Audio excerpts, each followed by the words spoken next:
billows of smoke from the Great Nigeria House, located in the Lagos Island axis of Lagos. The 25-story building also housed Main Street Bank on the lower floor and other business concerns. The firefighters swung into action. The Commissioner for Special Duties, Lagos State, Dr. Wale Ahmed, is informed of the inferno. It actually started around 5:30 in the morning. There were no people occupying the building at that time.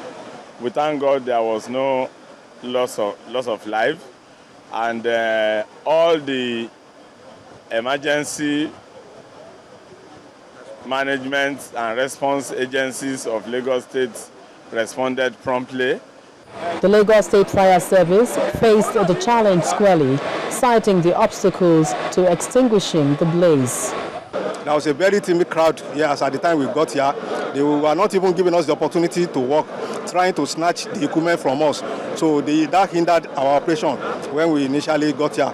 The velocity of the wind is blowing the fire, and as a result of that, it's giving oxygen to the fire to continue to burn the more. Another challenge is it's not easy for us to get water around this area.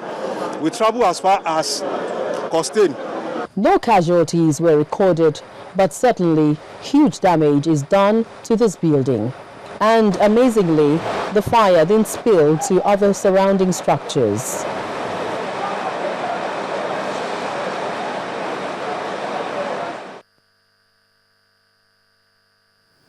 Well, the Supreme Court has affirmed the candidacy of Mr. Tony Nwoye as the validly nominated candidate of the People's Democratic Party for the Anambra 16th governorship election. Delivering the lead judgment, Justice Kudirat Kekereekun said that Mr. Ukachukwu did not question the candidacy of Mr. Nwoye, which was upheld by the appellate court. The apex court therefore agreed with the appellate court that Mr. Nwoye is the validly elected candidate of the People's Democratic Party. Our correspondent, Amaka Okafo, reports.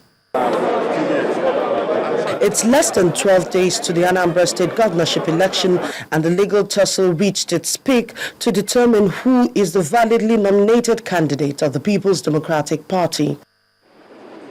For at least 4 hours, counsel to the parties involved argued their case before a 5-man panel of the justices of the Supreme Court. Counsel to Mr. Nicholas Ukachukwu, Mr. Joseph Daudu, asked the apex court to rule that the appellate court was in error when it ruled that the trial court did not have jurisdiction to determine the compliance to the rules guiding selection of candidates to represent a party at an election. However, counsel to the People's Democratic Party and Mr. Tony Nwoye urged the court to reject the appeal for lack of merit. They said that the rules guiding selection of a candidate are purely internal party matters, and the courts cannot be seen to be imposing candidates on political parties. When the Supreme Court speaks, that is the end of the matter. This is the 3rd time this matter has come back to this court, and the court has finally spoken. And from what the court has said, Comrade Nwoye is the PDP gubernatorial candidate for the November 16 election in Anambra State. We passed through different stages of the courts, Federal High Court in Port Harcourt, to the Court of Appeal, Port Harcourt Division, and now this is the apex and last court of the land. It has confirmed his victory, that despite all the technicalities, he is the authentic candidate for the PDP. The justices of the Supreme Court ruled that the appeal succeeds in part in that the appeal court erred when it ruled that the trial court did not have jurisdiction in the case. However, the court added that the appeal did not challenge the candidacy of Mr. Nwoye. Therefore, Mr. Nwoye was confirmed as the PDP candidate for the November 16 election. The court will give reason for their decision on January 31st, 2014. Amaka Okafo, Channels Television News. We're in Taraba now, where the Speaker of the State House of Assembly, Aruna Sokwa, has died. Mr. Sokwa died of an undisclosed ailment at the Federal Medical Center, Jalingo, the Taraba State capital, yesterday. Reports say that Mr. Sokwa took ill last Thursday and was then rushed to hospital. Until his death, Honorable Sokwa represented Takum 1 constituency in the State House of Assembly since 2007. The late speaker had been a staunch supporter of the acting governor in the ongoing battle for the control of the state. He had escaped death narrowly on the 19th of September after gunmen attacked his convoy along the Jos-Abuja road. He escaped unhurt, but some policemen in his convoy sustained various degrees of gunshot wounds during an exchange of fire between them and their attackers. Mr. Sokwa attended the Federal University of Technology, Yola, and the government secondary school, Ibi, for his university and secondary school education. Meanwhile, the Taraba State Governor, Dambaba Suntai, has described the death of Honorable Sokwa as a loss to not just Taraba State, but Nigerian democracy as a whole.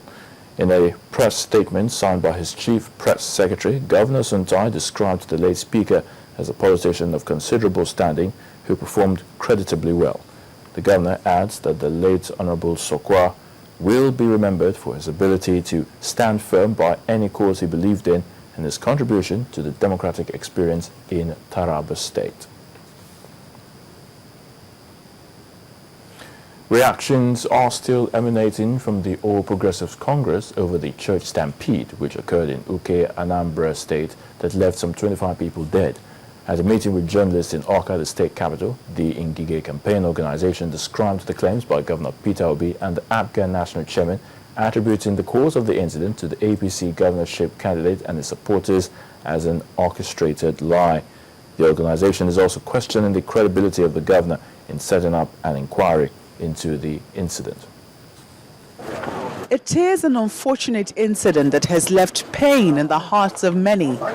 The Anambra State Governor, Peter Obi, is asking the people of the state to join the families and friends of the dead in mourning.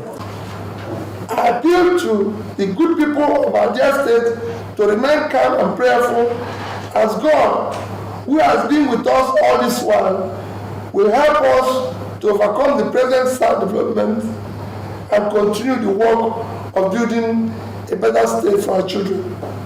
I have declared 3 days of mourning starting from yesterday in honor of our departed ones. May their souls rest in peace. Divergent accounts have been given as to why and how this.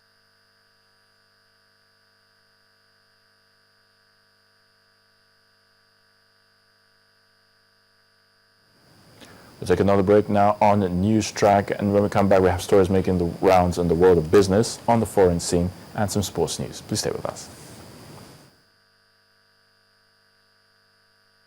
One city, 18 million people and counting. Over 18 million dreams of a better life, and a team tasked to bring those dreams to reality. What is their game plan? What goals have been achieved? Who are the players?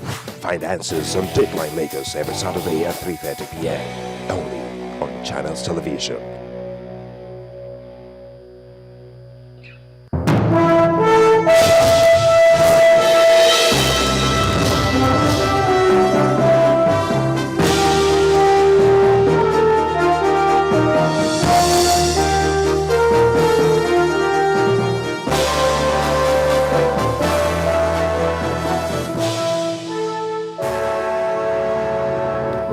Check out what's happening in the world of business.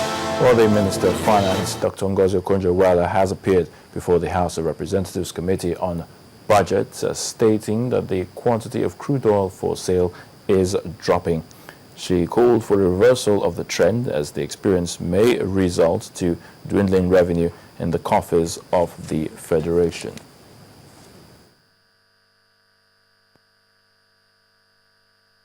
Especially MBS think should be done, or outside the budget, or outside. State will remain, and other people from finance.